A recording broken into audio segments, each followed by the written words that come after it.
Welcome back to the Black Table here on the Black Star Network. This is our weekly hour devoted to exploring ideas and subjects of special importance to people of African descent and to others fighting to build a better society.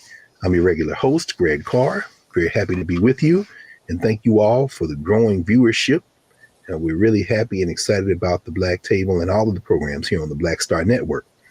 Well, today we have invited our regular legal roundtable scholars back for a conversation. It's been a busy Supreme Court term, as we know. We've had several conversations stretching back into the months preceding the confirmation of Ketanji Brown Jackson, and we've talked about all of the major cases before the court this term, some of them quite extensively, i.e. the affirmative action case. But the first week of December, there were two cases that the Supreme Court heard that are potentially transformational, not only to the United States, but in many ways the history of jurisprudence in the structure of this country that we call the United States of America. Moore versus Harper, which was argued on the 7th of December, and 2 days before, 303 Creative Limited Liability Corporation versus Elinas. And back with us today to talk about both of these cases in the context of what was argued and the meaning of these cases, we've invited back, of course, our regular legal roundtable, Professor Angela Porter of the American University, Washington College of Law, and Professor Valethia Watkins of Howard University, Department of Africana Studies, and the director of the Graduate Women's Certificate Program. Welcome back. Welcome back, scholars. How y'all doing? Hey, good morning. It's good to see you all, albeit under some very austere circumstances. Heard a lot of alarming kind of bell ringing as it relates to these particular cases. And of course, in the oral arguments, we've heard everything evoked from Black children in Klan outfits to Scientology and all kind of other things in various and sundry examples. Why don't we start, before we get into either of the cases, with some of your impressions on this current Supreme Court term? Are either of you surprised by what we've seen unfold, given what we anticipated might happen with this so-called supermajority of the conservatives on the court? I would say not surprised, because none of these cases should be viewed in isolation. We need to always connect the dots, and this is a part of a comprehensive movement, anti-democratic movement that is at the base a power struggle about how this country is going to organize itself going forward. And so at the heart of this power struggle is this attempt to concentrate power into the hands of one political party that has demonstrated since the January 6th election, if not before, that it no longer believes in democracy. And at every single angle, it is, in terms of government, it is attacking the system.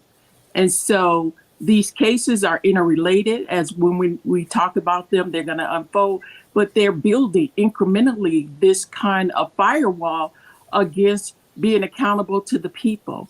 And so we can't get weary, because when we look in the context of this recent election and the people did what was necessary to try to hold this movement at bay, the movement has not stopped. And so they don't get weary. They continue on. So when they suffer a defeat, they just come up with a new scheme to get their political way. And so we have to be just as tenacious, if not more, because we really have a competition of visions of what this country will be. And we have every right to stand up for the vision that is for justice and fairness. And we have to push that we have to give birth to that, because clearly they're trying to kill it in the cradle. How about that? Working real hard. In fact, I'm glad you raised that. And Professor Porter, it reminds me of the recent news that Kirsten Sinema has switched her party affiliation to where she was all along, which is, I think she's calling herself, she's a member of the Sinema Party, if I'm not mistaken. But at any rate, at least with the victory in Georgia, there should continue to be actually more momentum to get this federal bench stocked with more judges. So I wonder if you have any thoughts about what we're seeing in terms of this court and whether or not it's unfolding the way you anticipated it would unfold. I wholeheartedly agree with Dr. Watkins' read. I mean, this is a strategic, long-range attack on ideas about democracy. It's also a carrying out of the white nationalist and white supremacist agenda. We talk about almost everywhere with you, Greg. We talk about Make America Great Again and what that means. And going back to the days before the Warren Court or the Constitutional Revolution of the 1950s and 60s. And so it is all part of that game. I think what I wish people understood was how interconnected this all is to things like cinema, to the Congress, to Senate confirmation hearings and presidential elections, because they are trying to put people in the judiciary, in the Article 3 federal judiciary, which has lifetime appointments, so that they can carry out this agenda in the courts. They want to cheat. They want to discriminate. That's a summary of these two cases we're going to talk about today.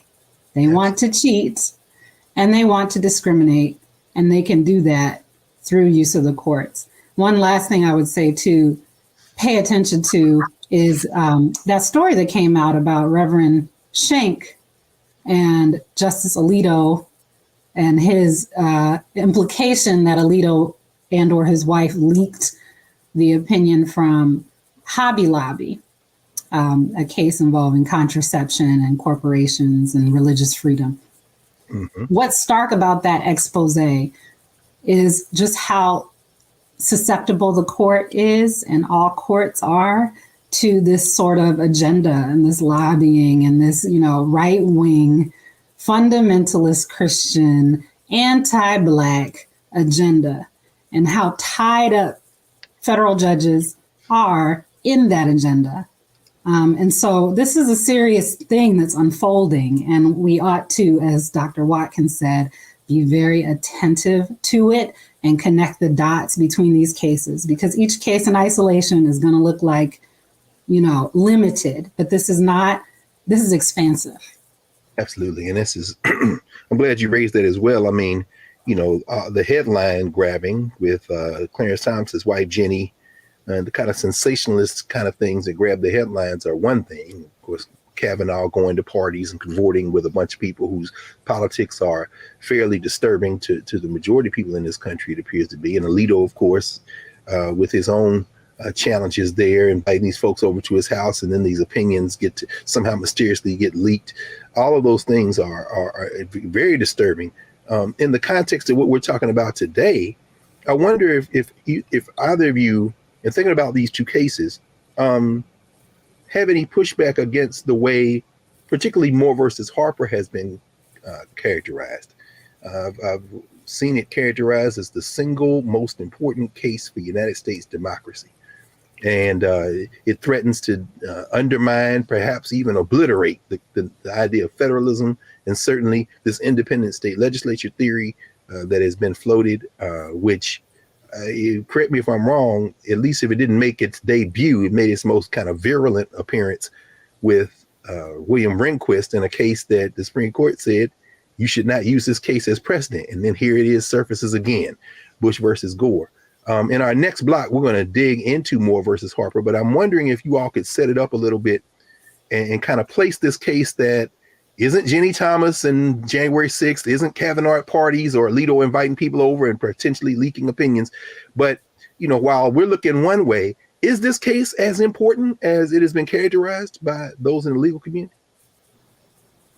Well, I would say that, again, none of this should be looked at in isolation. I mean, Shelby County is equally, if not more important, because, people. The Alabama voting rights case, yes. Yeah, Shelby County versus Alabama, Shelby County, the 2013 decision that gutted the Voting Rights Act, Section 4, But also, again, when you connect the other cases where he said, okay, don't worry about section 4, you got section 2. And then the later cases that, oh, well, section 2 is weakened and gutted. And so these cases collectively are stripping people of power and concentrating power in the hands of one political group. So it all matters. This case will matter in ways that when you talk about, it's not just the case, it's the whole structure. The Electoral College is what makes this possible as a potential way to circumvent the voices of the people. Yeah, I would add, I would say, we're talking about Moore v. Harper. This case is crazy. Okay, I just want to lead with that. This case is straight up crazy, and it is connected, as Dr. Watkins said, and we will talk about how it's connected. But what's at stake? Elections as we know them. What's at stake? No checks on the state legislature when it comes to elections. And we already done seen how the state legislatures been acting up. We already have a prelude for what they are chomping at the bit to do. And so you want to remove a check on that? You can only imagine. I mean, we're talking about the lines in Georgia. We're talking about early voting, when you can absentee vote. We're talking about when you have to show voter ID. We're talking about who and how these districts, who gets to draw these districts, how they get to draw these districts. We're talking about whether state legislatures can violate state constitutions. And with this theory, the answer is yes. So we'll come back to it, but I will say I agree with the media's portrayal of this case as being utter insanity, because it is. Well, let's pause here for a moment. And while we're pausing, encourage folks to download the Black Star app and to look at the previous legal roundtables, because you all have laid out a roadmap for us how to think about American jurisprudence, certainly over the last several generations. And if you go back and look at that as part of the conversation we've been having ongoing, it sets us up perfectly for the conversation we're going to continue today. Back in a moment with Professors Valencia Watkins and Angela Porter here, the regular legal roundtable at the Black Table. Back in a moment.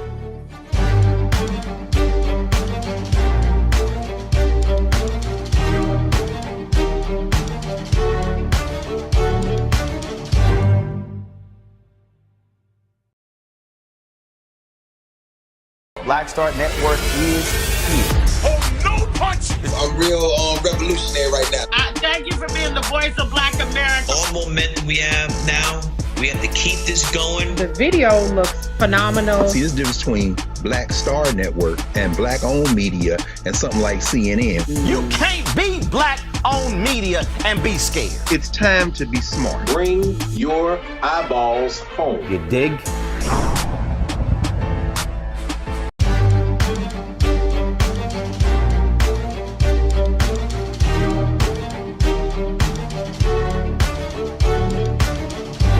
Welcome back to the Black Table here at the Black Star Network. I'm Greg Carr, your regular host, with Valencia Watkins and Angela Porter. We're discussing Moore versus Harper and 303 Creative versus Elenis. What is this North Carolina case, and what is an independent state legislature theory? This is the Moore versus Harper case. Of course, it was argued on the 7th of December this year. What are we talking about? What are the facts of this case? Well, first of all, the name, let's look at the name of this so-called theory. And I say so-called because it's actually a Republican driven, the Republicans are behind it. And it's a Republican, more so of a political scheme and less of a actual legitimate theory. The name is dangerous and controversial because it's Orwellian in a sense. Let's talk about independent, the state legislature being independent from who and what? Independent from state from state courts, independent from state constitution, and taken to its logical extension or conclusion, independent from accountability to the voters if they have their way. So this so-called theory would virtually eliminate judicial review at the state level relative to these decisions. I mean, it's trying to cut out the other state actors, the courts in particular, and accountability to the state constitution, and saying that the only check will be on them is the federal law and Congress. But in reality, going back to this North Carolina case, it is a partisan gerrymandering case. It is a case where North Carolina is virtually 50-50 Democrat Republican, and the Republicans used the 2020 map to allocate in its congressional voting maps a outcome that would have led to them taking 10 seats out of 14. And like Wisconsin. It seems like they must be coordinating. Wait, I guess that's what ALEC is for. They seem to have to coordinate. You see this in these other states. So they were going to have a super majority that didn't reflect the voters. The voters are voting. Democrats are getting more votes, but the Republicans are getting more seats. You're seeing that in Wisconsin. Who's going to check them? Who's going to check them in North Carolina? At the point, the state Supreme Court checked them. And the state Supreme Court said this is in violation of the free and fair clause of the state constitution. Okay. And so therefore they had an independent body redraw the map, and lo and behold, with a fair map, the Republicans won 7 seats and the Democrats won 7 seats. So it matters. You can vote, but if they rig those voting maps, then they could dilute the vote, even negate the vote. It becomes another tool in their toolbox. So that's the end of the story then, right? I mean, the state legislature tried a power grab based on gerrymandering. The state Supreme Court, interpreting the state constitution, said you can't do it. It's not constitutional by the state constitution. And they ruled against these folk. And that's the end of the story, right? It's a state issue. No, they ran to the Supreme Court and filed on a shadow docket an emergency appeal. Now the Supreme Court in the United States had nothing to do with it. It's the state constitution. Right. Wow. Right. Absolutely. Wow. It should have been. I'm just going back again to basic civics. Those people who were fortunate enough to take it. State constitutions and federal constitutions. What is it called? Dual sovereignty or something? I mean, they're not supposed to interfere with each other unless what? Go ahead. Well, this is the central issue of the case: is federalism. This idea of what y'all are grappling at is what is the relationship between the state government and the federal government? Yeah. And because there is an elections clause in the U.S. Constitution, this is what they're hooking this whole theory on. Article 1, Section 4, the elections clause, saying that the states get to draw maps, not just for their own elections, for the the U.S. legislature. It has a lot of the time, place, and manners of holding elections for senators and representatives shall be prescribed in each case in each state by the legislature thereof. Right. So that's very simple, straightforward. Right. But I guess what I'm saying is because that's in the federal constitution, it creates a federal question, and that's a jurisdictional thing in the courts. It means they can go to federal court to talk about this federal issue, and that's why they could go to the Supreme Court. That's why we're talking about this in federal court. So they're in the court, they're in the federal courts because it's a federal issue, but in the federal constitution, it leaves it up to the states to do that. Right? Yes, so and the states should be able to check their legislature. Right. It's turning on the word, what does the legislature mean in the context of the election clause? And as Neil Katyal has said, his arguments, for 233 years, the legislature was understood not in the way they are arguing before the court. It was understood that the state legislation is dependent on being consistent with the state constitution, and the state courts get to decide whether or not the state legislature has overreached or is not constitutional. That seems pretty straightforward. I mean, it says legislature. So that doesn't mean courts, right? Legislature just means the House and the Senate of any state, right? It doesn't mean the courts. No. That's what she's saying. And that's what Neil Katyal, as Dr. Watkins just mentioned, said. You got to love Neil Katyal. Y'all might remember him if you paid attention to the Chauvin trial, because he was pro bono special attorney in that case representing the state of Minnesota. The killer of George Floyd, the convicted the George Floyd murder case. Yeah.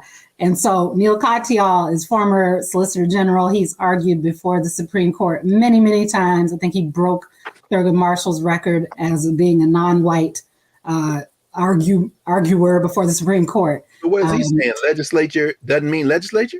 No. Neil Katyal is representing common cause in this case, which is saying that they shouldn't be in the state independent state legislature theory. He's saying legislature means the whole state apparatus. And I love how he called out Justice Thomas during his oral argument. He basically said, and I quote, Justice Thomas, if I may, in the 2 decades I've been arguing before you, I've wanted this precise case because it speaks to your method of interpretation, which is history. I mean, he straight calls him out.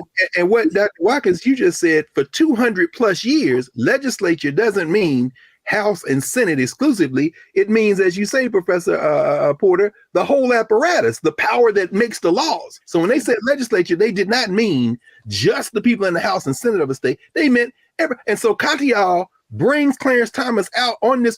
I mean, is this settled law? Like you say, Dr. What, 200 some years? 33 years. I mean, Katyal points to the contemporaneous documents. Oh, he's like, we can start with the Articles of Confederation, the first iteration of the Constitution. I was just those oral arguments. I'm like, wait a minute, they going back to before there were any state legislatures to make this point. The Articles of Confederation. He points to that, which was in place from 1781 to 1789. He points to the Federalist Papers in the late 1780s, where they're not even thinking about this issue, where they're suspicious of state legislatures and basically saying they need to be checked. And then he also brought in this, lastly, he brought in this instance from New York in 1792, where there was some commission that consisted of governors, executive branch, not the legislature, and judges, judicial branch, not the legislatures, in New York. State level election plans, election procedures, because they said they went against the state constitution. So he's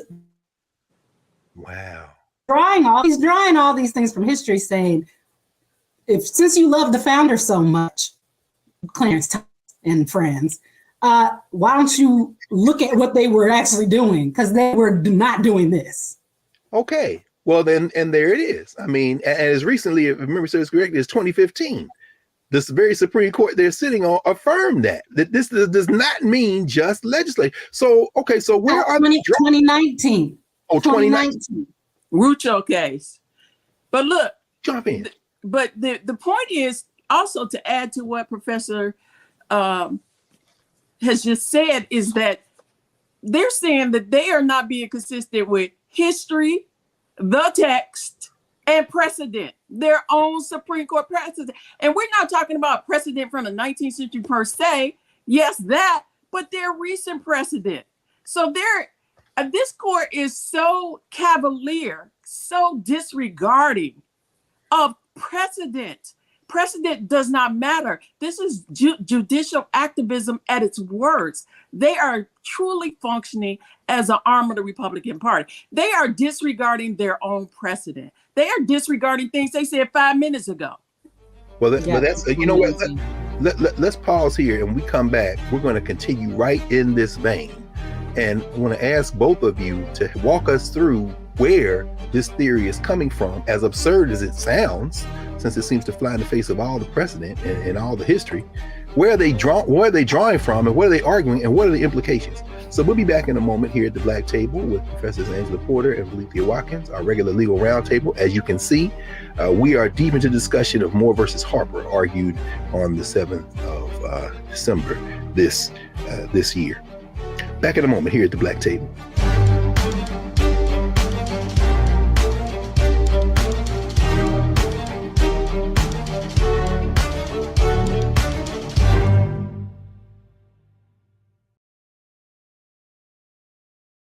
Don't you think it's time to get wealthy?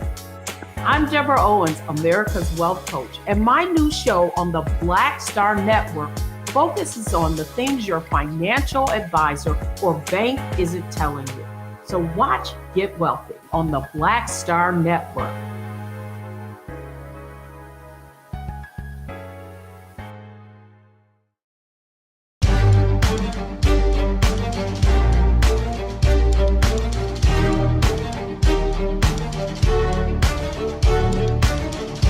Welcome back to the Black Table here on the Black Star Network. Remember to support the Black Star Network, download the app, tell your friends. Our community is large and growing, and we're grateful that you've tuned in again today here with our legal roundtable discussing Moore versus Harper and the 303 Creative case, but we'll get to 303 Creative a little bit later. All right, so when we paused, I wanted to ask you a question. Where are these folk getting this independent state legislature theory, which doesn't have any traction in terms of any court ruling up until now?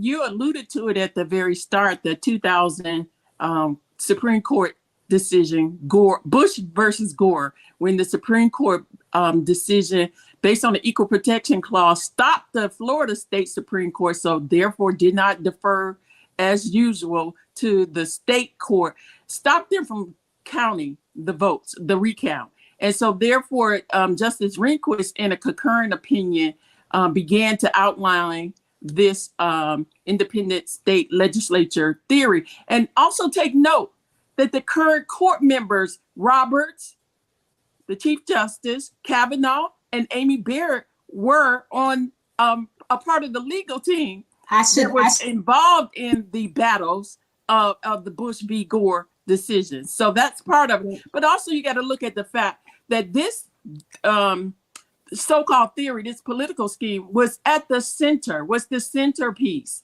of let's go back to the 2020 election and the efforts in the courts and beyond to overturn the 2020 election and reinstall the former president. This was the centerpiece theory that they were using to justify those actions. 62 courts rejected that, and the majority of them, not majority, but many of them were state courts. And so this very theory would cut the state courts out of this conversation. So I should add a note though, quick. Barrett, she was involved in the litigation related to Bush v. Gore, but not Bush v. Gore proper. She was arguing against the independent state legislature theory, which actually leads us to another point, which is this is a results-oriented thing. Okay, they're using theory to get to the results that they want. Barrett is arguing back in 2000 to try to get Bush to win, but in their specific case, she's arguing against the theory because they need the state courts to say they can count these Republican absentee ballots in her issue. So it's this narrow issue. Critical. Yeah, but it's all results-oriented, which goes back to your question of where does this come from? It comes from white nationalism. But you know, Carr, I would like to add this one small point. Again, when we look at Bush v. Gore, it was so outside of the boundaries or normal interpretation of the Equal Protection Clause. And I remember hearing clearly the court say that this case should not be used as precedent. It is very specific to this fact. That's right. But in reality, it is being cited for precedent, not only for this recent case, but in the cases leading up to this particular litigation. So again, they're ignoring their own precedent. So for folks, for folks who may not have the legal background and maybe a little off in here, say, wait, hold on. Okay, it's very clear. In the year 2000, the state of Florida sent its electors to in the process, Electoral College. They were counting the votes for those who voted for Bush or Gore, and they were ordered to stop by the Supreme Court of the United States. There's no precedent for that because it was a state court, the Florida Supreme Court, that allowed them to continue to count votes. And this was strictly within the state legislature, state Supreme Court. And so you think, okay, it's not a federal issue. And Bush versus Gore, as you say, they intervened. The United States Supreme Court intervened in a state election And that's why they open that case, as you say, by saying you can't use this as precedent. Why? Because it's strictly political. But when William Rehnquist, near his death, spits out this silly theory, this independent state legislature theory, because I'm sure you all both remember, while the Supreme Court had allowed, or Florida had allowed these votes to continue to be counted, the state legislature in Florida was preparing to potentially award the votes to George Bush, regardless of what the popular vote came out to be. As you say, they were just looking at a way to give Bush Florida. The way they came up with was stop counting votes, because as we know, Al Gore was closing. With every wave of counted ballots, Gore was getting closer. Ended up with 537 or whatever he lost by. But anyway, I said all that to say. And remember, whose brother was running the state? Who was governor of Florida? Jeb Bush. Who was the Secretary of State? Catherine Harris. Who was on the Bush campaign. So that's right. There was no, kind of impartiality in the process. They were putting their thumb on the scale for sure. No question. And we might, so just to guess where you raised Professor Porter, it's very interesting. Comey Barrett, people are saying now, well, in this current case before the court, perhaps she's a swing vote, but you just explained why she wouldn't be a swing. She came out against the independent state legislature theory, not because on legal principle, but because pragmatically and politically, it might aid the guy she was caping for. Even Roberts and Kavanaugh on the other side. This is deeply disturbing, because you got people out there thinking, well, she might not be as open to the independent state. No, it's politics. So walk us through when we see this dead theory rear its head. I'm thinking about the Wisconsin case where Kavanaugh and Gorsuch, jump into that Wisconsin legislature, the Pennsylvania case in the election of 2020, where you see Alito gesture toward. Do they have the numbers now to enshrine the independence? Go ahead, John. Well, two things. So one, I think the majority of them are going to give credence to this theory, but they will differ on how, I think. Based on what I've heard in the oral arguments, and based on all that we've talked about, these conservative justices have different approaches. So there may be a plurality as to the breadth of this and how it exactly works.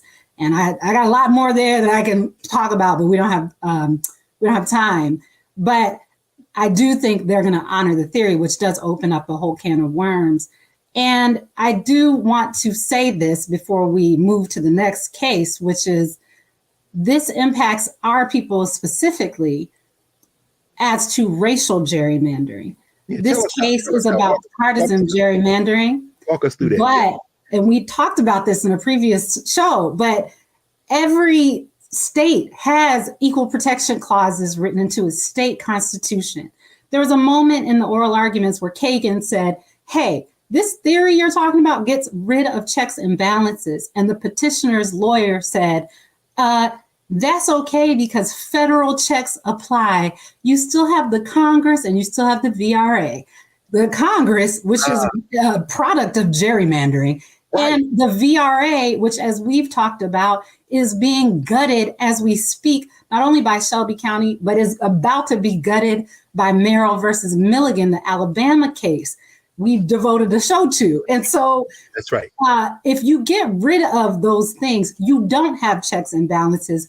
Who is going to check the states about racial gerrymandering? No one. And so that is something that is not expressly stated in this case on its face, but that is definitely a result of this case. The amici have said that in some of their amicus briefs.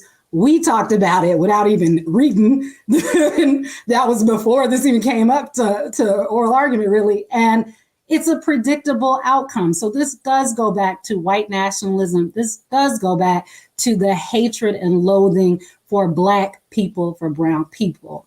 They are going to take us back to disenfranchisement if this goes through. Let me call a little bit of an audible today, because I think that while we might evoke 303 Creative today, I think we probably need to stay with this case a little longer, and maybe we'll do a separate one on 303 Creative, because this is so important. So help us. Worst case scenario, a state legislature could, if they uphold the theory of independent state legislature in its worst sense, they could, if let's say the citizens of Tennessee vote for someone other than the candidate that the legislature wants to win in a presidential election? Could they substitute the will of the legislature for the will of the voters of that state?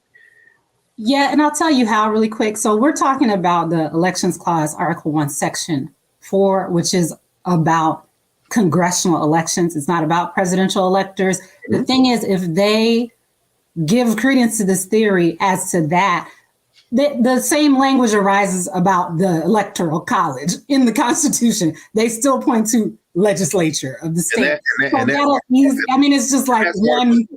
It would easily transfer to the electors. Absolutely. So that's what you're saying. I just want to make it clear, though, that is. We might even insert a graphic for both of those. Article 1, Section 4 earlier that you mentioned, and then in Article 2, Section 1, it says the executive power should be vested in the president. We know that. Then in the second paragraph, each state shall appoint in a manner such as the legislature thereof may direct a number of electors equal, so forth. So you're saying that in that clause too, they can say, we don't care how you voted.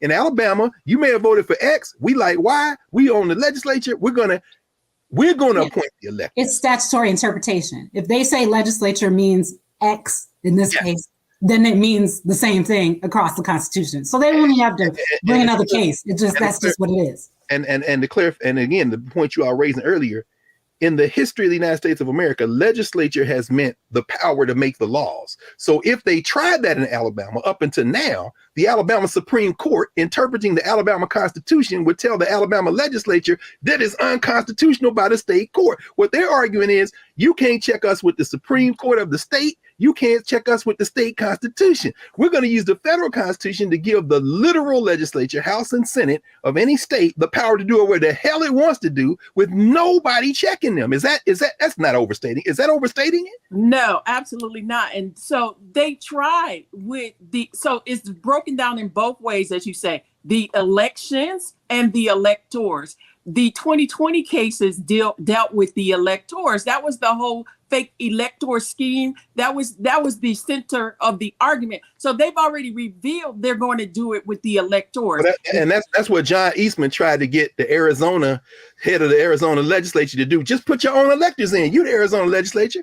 Right. And so people try to say, oh, well, you know what? They can't do that after the fact.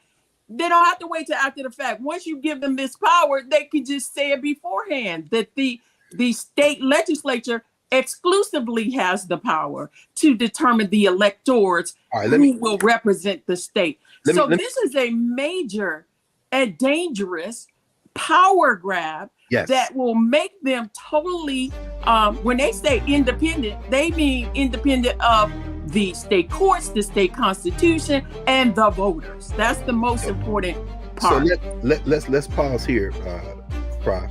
And when we pick up after the break, we're going to continue this conversation. And those of you who were looking forward to us discussing 303 Creative, we're going to have a separate Black Table on this, because Professor Porter, you were being prophetic when you said it's going to seem like the time goes and we didn't get into it. So we need to stay on this one. See if that's all right with you all. Is that okay? Yes.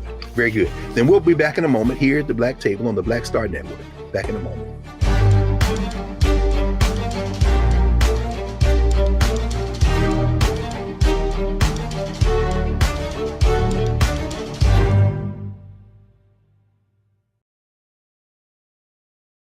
When you talk about blackness and what happens in Black culture, we're about covering these things that matter to us, speaking to our issues and concerns. This is a genuine people-powered movement. There's a lot of stuff that we're not getting. You get it, and you spread the word. We wish to plead our own cause.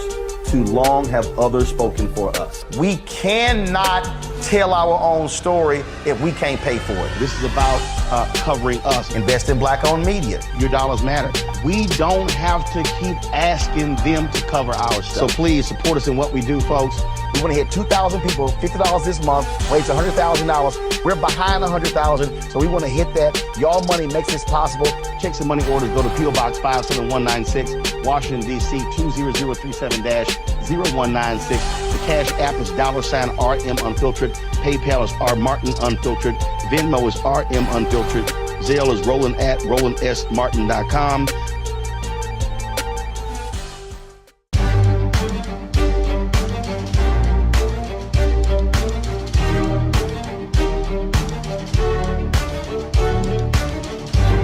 Welcome back to the Black Table here on the Black Star Network. I'm your host, Carr, and always reminding everyone to support the Black Star Network. Download the app, watch all of our shows. And today we are continuing with our regular legal roundtable, Angela Porter and Valethia Watkins, and we're talking about the case of Moore versus Harper, the independent state legislature case. And when we left, we were talking about the implications of this case. And listening to the oral arguments, was there anything that struck you all as particularly disturbing in terms of what might happen? What might happen should the independent state legislature theory, which would unleash potentially state legislatures around the country to do whatever they wanted when it came to federal elections with no check from the Supreme Court of their state, from the state constitution, or from the federal constitution, what are the implications of a ruling like that? Well, you will on its face have elections, but will they matter in the sense of the amount of disenfranchisement that is going to take place, the negation of the will of the people, the unaccountability to the people? You're going to have the negating of a number of state laws. You're going to have if they want to come in and make all kind of capricious and arbitrary rules, like, hey, no voting on Saturdays, no early voting, no, mail-in voting, no, whatever they want to do. There's nothing constraining them. So we already see with the limited constraints that we have in place now, their desire to put in place a whole stream of suppression laws. It will just be on steroids if this is allowed to go forward. And you're going to have chaos because you're going to potentially have one set of rules for state election and another set of rules for federal election. And so don't go past that one quickly, but help us with. So you're saying in a state, let's say the state of Florida, you have state elections that will be governed by the state constitution and the state Supreme Court.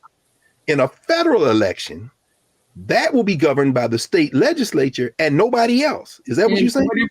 Absolutely. And, at KBJ, Justice Jackson kept making the argument, how is it that the state legislature is viewed as separate from the state constitution, which is the document that brings it into existence? So how can you separate the two? And you can't have this without judicial review. So it would really just turn on its head all of the rhetoric about, democracy, checks and balance, free and fair election, one person, one vote. All of that will just be like in another country where you have like Russia or the Soviet Union, you have the appearance of election, but somehow Putin always get 90% of the vote. And I'm not clear that represents the will of the people. Professor Porter, you have any thoughts about this? I'm just thinking about the fact that there will be states, and I don't want to speculate, but let's say California, New York, maybe Pennsylvania. It depends, because we saw in the 2020 election, Samuel Alito was hot for the idea of independent state legislature. He was talking about setting aside. I think this was with the mail-in ballots. And the audible that was called in Pennsylvania to extend the count for mail-in ballots. But I could see some states saying, we're going to play by our rules and allow our state constitution to take charge and and then other states, say Mississippi, Louisiana, I don't know, where that won't be the case. I don't know. The United States didn't face that during the Civil War. I mean, is there any precedent for what we might see if they allow this independent state legislature theory to become law? No. And I think one of the interpretations of the theory, so remember how I said the conservatives sort of differ on how they all like it, but they differ on how it would work. Yeah, please help us. One of the interpretations that Kavanaugh, Roberts, and Coney Barrett, I think, probably seems to favor is this idea that the state courts could very narrowly, in some respect, review what the legislature is doing per elections, but the federal courts check those courts. And so that actually shifts the check to the federal system, which they love because that they got their people in there. including them, the Supreme Court. So it actually could potentially inflate the role of the Supreme Court in state elections of federal. Am I missing something? Or if that is the case, that narrow interpretation, have these three, counting Roberts, would they have finally realized the dream of Bush v. Gore, which they said at the time because they couldn't bring it off? Don't use this for precedent. 22 years later, though, we're gonna make Bush versus Gore the law of the land. We're just gonna reach down into the states, do whatever the hell we want.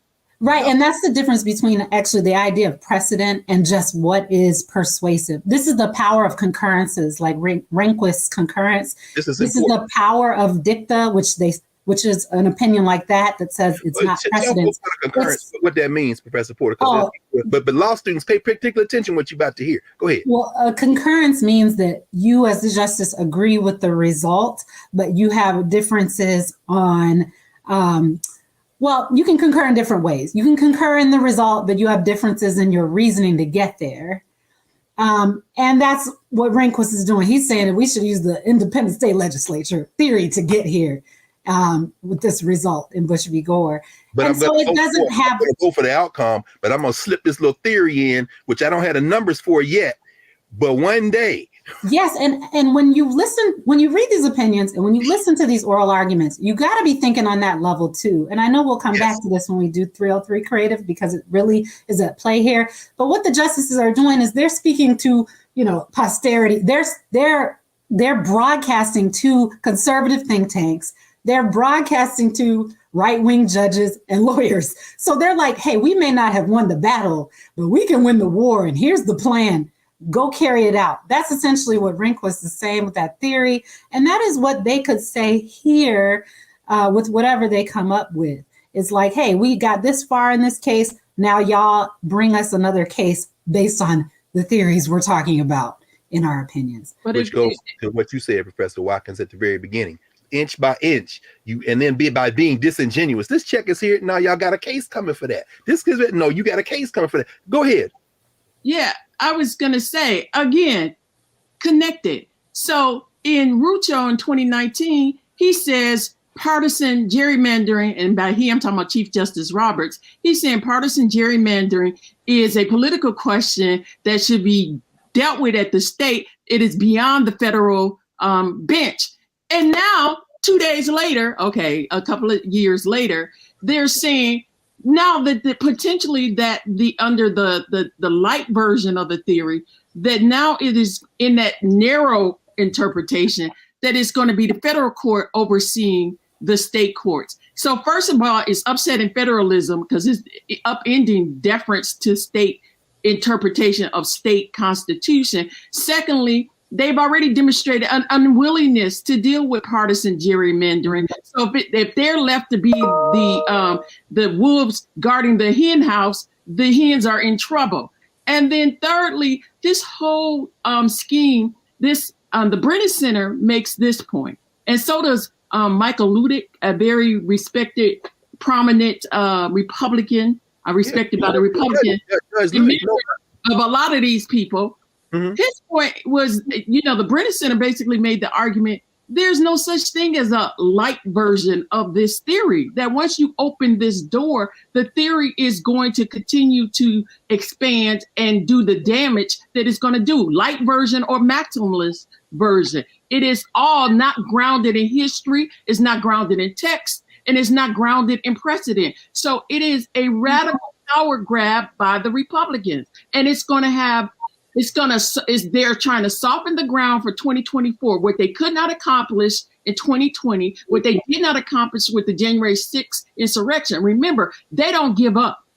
They don't die. They multiply in the sense of new schemes to achieve the result they want to achieve. And so this, along with election denying, along with threatening election workers, along with running candidates who are election deniers, along with voter suppression, and ultimately in the end, the backup plan is the conversation that Marjorie Taylor Greene was having, saying, hey, if I planned the insurrection, me and Steve Bannon, we would have won and we would have been armed.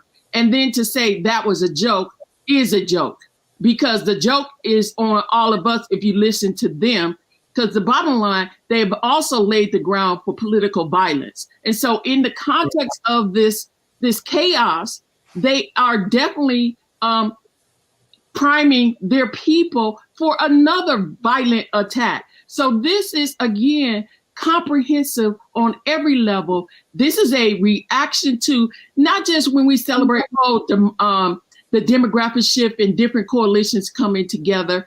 This is a notion that we are a people in power and we intend to stay in power or we will burn it down. Thank you, Professor Watkins. And in fact, that's a perfect segue in some ways to the 303 creative case, which we'll talk about next week. We'll reconvene the roundtable for this. But as we walk from Moore versus Harper to creative LLC versus Alennis, Professor Porter, it seems to me that the states' rights arguments, which used to be the white nationalists, it seems now that once they've seized the federal apparatus, it's really, as Professor Watkins said, about power. If we can use the federal government to accomplish what we used to accomplish at the state level, we'll just switch sides and say the federal government should intervene to kind of protect us as we kind of move and do what we want. At the beginning of our hour together, you made a comment. You said, they cheat and they discriminate. Yes. Wondering, it sounds like they're doing that more versus Harper, but would you set up 303 versus Alennis, which we'll talk about next week? Yes. So 303 Creative is about a website developer who wants to discriminate. Moore v. Harper is about wanting to cheat in elections, and 303 is about wanting to discriminate. And on its face, it seems narrow. It seems like we're just talking about same-sex couples and whether creators like this website developer can turn them away. But what is at heart in that case is what is at the heart of it is this question of segregation. We're talking about public accommodations, protected classes, and there's no way to, as the Solicitor General for Colorado said, there's no way to cabin this to just a narrow situation. This would spill over into all of the protected classes: race, sex, religion, national origin. You're not saying that if I have a website and I don't want to build a website for same-sex marriage, that also means that I can segregate the bus and the train station and the restaurant? Those two things don't go together. That's the whole thing they're grappling with in the case, is you can't distinguish these things in any logical fashion. The petitioners are trying to, but there's no way to do that because it's so interwoven. This idea of messages and speech is so interrelated to identity. And I'll just leave on this note for people to kind of study up on. But Justice Sotomayor in that case references the case of Katzenbach versus McClune, Ollie's Barbecue in Alabama, which was about, segregation in a restaurant. And the argument there was essentially, hey, we can't have Black people in this restaurant because that would say that we endorse the message that we like integration. And so is that a speech issue or is that just discriminating?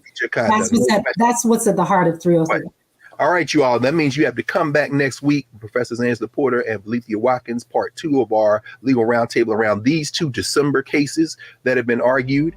And if it scared you, it should, because I know for the last 20 years, people have been writing articles about how John Roberts was going to use the First Amendment to get at some things he couldn't get at in the 14th. So this sounds like this case is right in that wheelhouse. So y'all make sure that you come back next week and we can continue. Thank you. Thank you, sisters. Thank you, sister professors, for joining us again at the Legal Roundtable, and we're looking forward to talk about 303 Creative next week. Thank you. Thanks, you all. Well, we're going to have a pause. I guess we could call it clearing the table, but since we're going to continue this conversation next week, we'll just reset the table. Back in a moment here at the Black Star Network.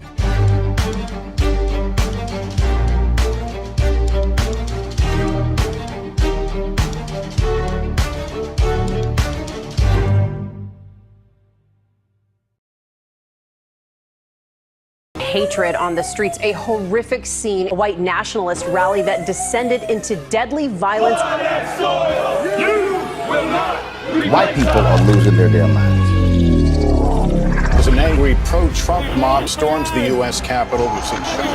We're about to see the rise of what I call white minority resistance. We have seen white folks in this country who simply cannot tolerate black folks voting. I think what we're seeing is the inevitable result of violent denial. This is part of American history. Every time that people of color have made progress, whether real or symbolic, there has been what Carol Anderson at Emory University calls white rage as a backlash. This is the rise of the Proud Boys and the Boogaloo Boys. America, there's going to be more of this. Here's all the Proud Boys, guys. This country is getting increasingly racist in its behaviors and its attitudes because of the fear of white people. The fear that they're taking our jobs, they're taking our resources, they're taking our women. This is white fear.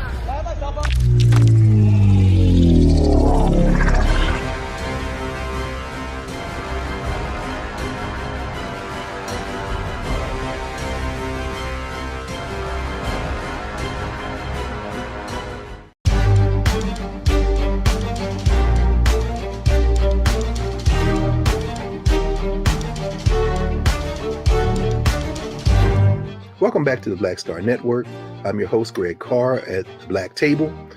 Support all the shows on the Black Star Network. Subscribe to the app, download the app, and tell your friends. Thanking Professors Porter and Watkins for the latest iteration of our Legal Roundtable. We've been getting a lot of feedback from elders, from young people, from law students and professors, from folk just in every walk of life, and they're saying the same thing. This is the kind of information that helps us understand what we face in the world and how we can come together to intervene to create a better world, not only for ourselves and our children, but beyond the borders of the United States for everybody.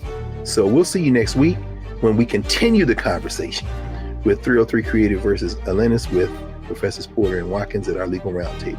See you next week here at the Black Table.